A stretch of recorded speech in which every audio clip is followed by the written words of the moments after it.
No voy a hacer repetir de vuelta como hago en la escuelita dominical, pues estamos a miércoles, estamos cansados. Vamos a abrir la palabra en Lucas 5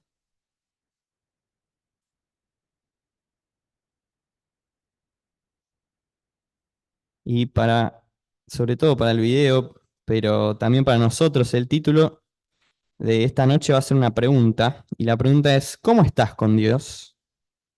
Lucas 5:12 dice así, vamos a leer hasta el 16. Lucas 5:12.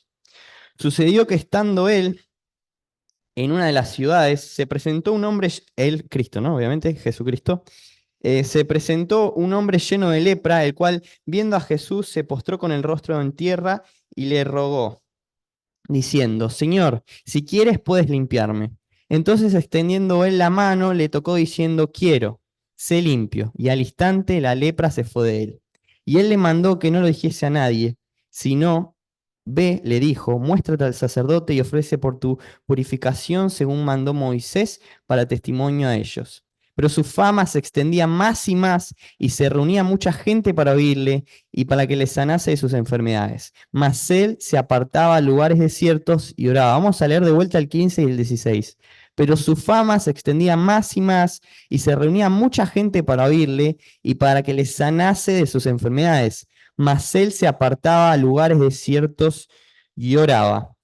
Y pensaba, esto, esto que traje hoy es un conjunto de cosas que el Señor me fue hablando, incluso ayer, pero esto lo leí hace un tiempo y me quería enfocar no tanto en la sanación del leproso, sino en estos dos versículos que leímos de vuelta. Pensaba cómo Jesús, después que dice el 15, que su fama se extendía más y más, me estoy creo que acercando mucho, pensaba en cómo, en base a la razón, podríamos todos decir de que ese hubiese sido el mejor momento para seguir predicando, seguir haciendo milagros, porque su fama se iba extendiendo. Pero dice que él decide apartarse a lugares desiertos y oraba. Y yo pensaba en una pregunta para ustedes, para mí, y es, ¿cuánto te estás apartando a orar? ¿Cuánto tiempo de calidad le estás dando a Dios? Seas grande, seas chico. ¿Cuánto tiempo en tu cama, en tu habitación, en apartarse? ¿Cuánto te estás apartando para Dios? Y buscaba tanto desierto como apartarse en el original, en griego, y no voy a pronunciar bien las palabras, pero desierto dice algo así como éremos, una palabra griega que viene de solitario.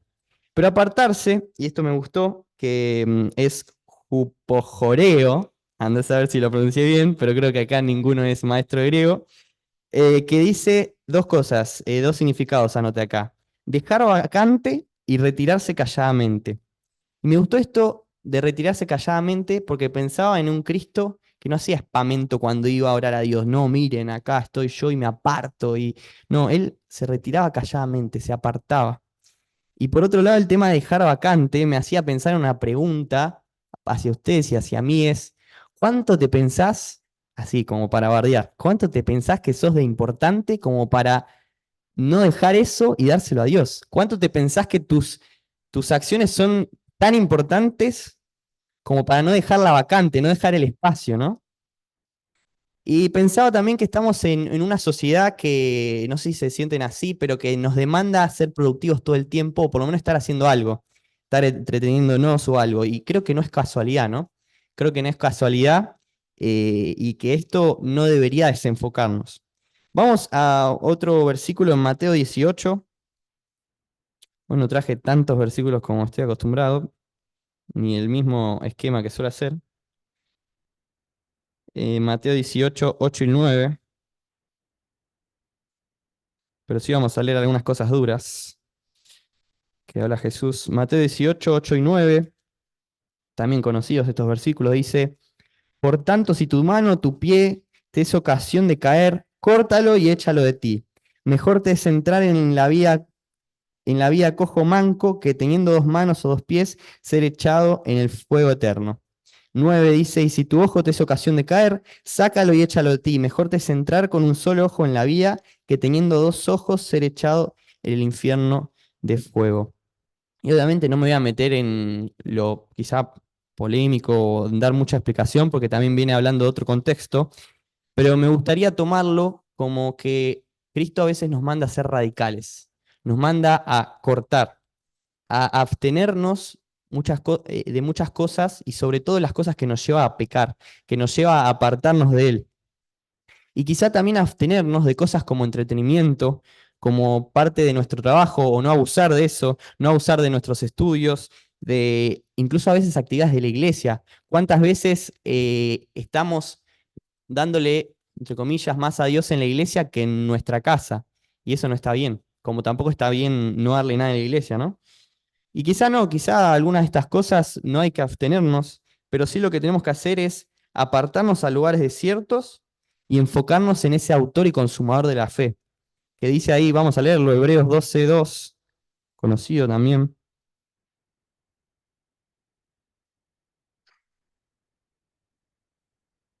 Hebreos 12, dice 12:2,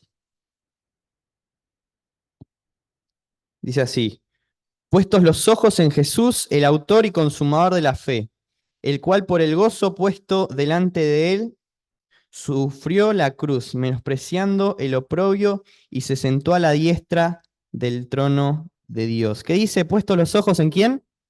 En Jesús, el autor y consumador de la fe. Hermanos, todo lo que Él hizo, todo lo que Él dejó por nosotros, ¿cómo no vamos a enfocarnos en ese Jesús Salvador? Y yo tengo una pregunta, ¿te está costando? Yo te soy sincero, a mí sí, un montón. Bueno, hermanos, busquemos las fuerzas en oración. Dice Isaías 40, también vamos a buscarlo. Si quieren, si no, me escuchan a mí, no hay problema. Isaías 40, versículo 29.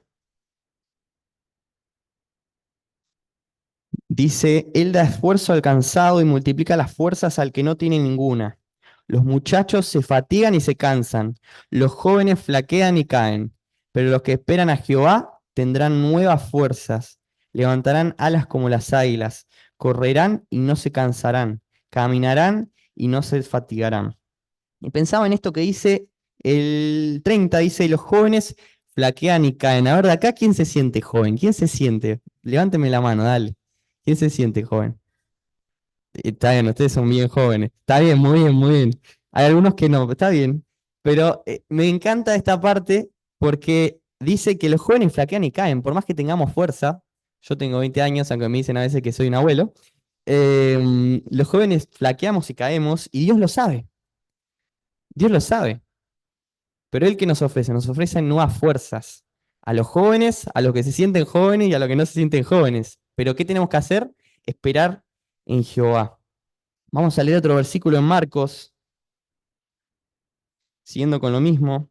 Marcos 1, versículo 35. Creo que va a ser bastante corto el mensaje o devocional de hoy.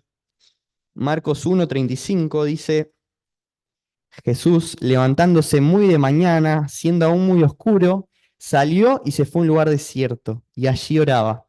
Y le buscó Simón y los que con él estaban, y hallándole le dijeron, todos te buscan. Él les dijo, vamos a los lugares vecinos para que predique también allí, porque para esto he venido. Y predicaba en las sinagogas de ellos en toda Galilea y echaba fuera a todos los demonios, a los demonios, perdón. Pensaba cómo Jesús hacía dos cosas. Dice acá que levantándose muy de mañana, siendo aún muy oscuro, ¿qué hora sería? Seguramente antes de las, sí, 5 de la mañana probablemente. O andás a ver, o sea, yo a esa hora no me despierto ni de casualidad. Pero Jesús pensaba que hacía dos cosas. La primera es que sacrificaba cosas, en este caso tiempo de dormir. Hermanos, quizá muchos de ustedes lo hacen, pero ¿se pensaron en despertarse 15 minutos antes de la hora, tan preciada hora de dormir, y sacrificar 15 minutos para dárselos al Señor? ¿Se lo pusieron a pensar o antes de dormir también? Es bueno siempre darle las primicias y lo último al Señor. Qué importante es, ¿no? Si Jesús lo hacía, ¿por qué nosotros no? Nosotros deberíamos hacerlo y mucho más. Y la segunda cosa que él hacía es que antes de las actividades, él buscaba la guía y la comunión con el Señor. Dice acá que yo pensaba en el 38 que dice, a lo último, para esto he venido. Y cómo estar en comunión con Dios nos da seguridad en nuestro propósito, nos da seguridad de por qué estamos acá, seamos grandes o seamos chicos. Y pasando a otra cosa, también les quería compartir una cosa que el Señor me habló ayer a través de un hermano. Muchas de estas cosas que voy a decir no son mías, pero vamos a leer Hechos 4, que fue algo medio duro, pero también se los quería compartir. Hechos 4, vamos a leer el 32. En Hechos de los Apóstoles, ¿no? Sabemos el tiempo de la iglesia acá, que pasaban muchas cosas que, bueno, no se volvieron a repetir y también muchas que debemos admirar y copiar, por supuesto. Dice Hechos 4:32, dice, y la multitud de los que habían creído era un corazón y un alma, y ninguno decía ser suyo propio nada de lo que poseía, sino que tenían todas las cosas en común, ¿no? Esta iglesia primitiva. Y con gran poder los apóstoles daban testimonio de la resurrección del Señor Jesús, y abundante gracia era sobre todos ellos. Así que no había entre ellos ningún necesitado, porque todos los que poseían heredades o casas las vendían y traían el precio de lo vendido, y lo ponían a los pies de los apóstoles, y se repartía a cada uno según su necesidad. Entonces José, a quien los apóstoles pusieron por sobrenombre Bernabé, que traducido es hijo de consolación, levita natural de Chipre, como tenía una heredad, la vendió y trajo el precio y lo puso a los pies de los apóstoles. Acá nos estamos viendo un contexto. Estamos viendo un contexto, ¿no? En este contexto, qué admirable que era cómo eran todos uno y de verdad, porque vendían todo, seguramente todos ponían de su tiempo, porque probablemente no todos tenían dinero, ¿no? Por supuesto, de su tiempo, de su energía, y los que tenían dinero vendían y lo daban para que todos sean uno, ¿no? Qué admirable. Pero esto es simplemente para entrar en contexto, porque leemos ahora el capítulo 5. Vamos a leer versículo 1. ¿Entendieron, no? Que entonces, no lo estoy leyendo, lo estoy diciendo, que este hombre que llamaron Bernabé vendió una propiedad y la dio, ¿no? La dio todo lo que vendió. Dice versículo 1 del 5, pero cierto hombre llamado Ananías, con Zafira su mujer, vendió una heredad, hasta acá, lo mismo que hizo Bernabé, pero dice, y sustrajo del precio, sabiéndolo también su mujer, y trayendo solo una parte, la puso a los pies de los apóstoles. Y dijo Pedro, Ananías, ¿por qué llenó Satanás tu corazón para que mintieses al Espíritu Santo y sustrajeses del precio de la heredad? Reteniéndola, ¿no se te quedaba a ti? Y vendida, ¿no estaba en tu poder? ¿Por qué pusiste esto en tu corazón? No has mentido a los hombres, sino a Dios. Versículo 5. Al oír a Ananías estas palabras, cayó y expiró. Y vino un gran temor sobre todos los que lo oyeron. Y levantándose los jóvenes, lo envolvieron y sacándolo lo sepultaron. Versículo 7. Pasado un lapso como de 3 horas, sucedió que entró su mujer, no sabiendo lo que había acontecido. Entonces Pedro le dijo, dime, ¿vendisteis en tanto la heredad? Y ella dijo, sí, en tanto. Y Pedro le dijo, ¿por qué convinisteis a intentar al Espíritu de Dios? He aquí a la puerta a los pies de los que han sepultado a tu marido y te sacarán a ti. Al instante ella cayó a los pies de él y expiró. Y cuando entraron los jóvenes la hallaron muerta y la sacaron y la sepultaron junto a su marido. Y vino gran temor sobre toda la iglesia y sobre todos los que oyeron estas cosas. Leo hasta ahí. Qué duro, ¿no? Yo no es la primera vez que lo leo, pero les soy sincero, ayer fue la primera vez que lo entendí un poco mejor.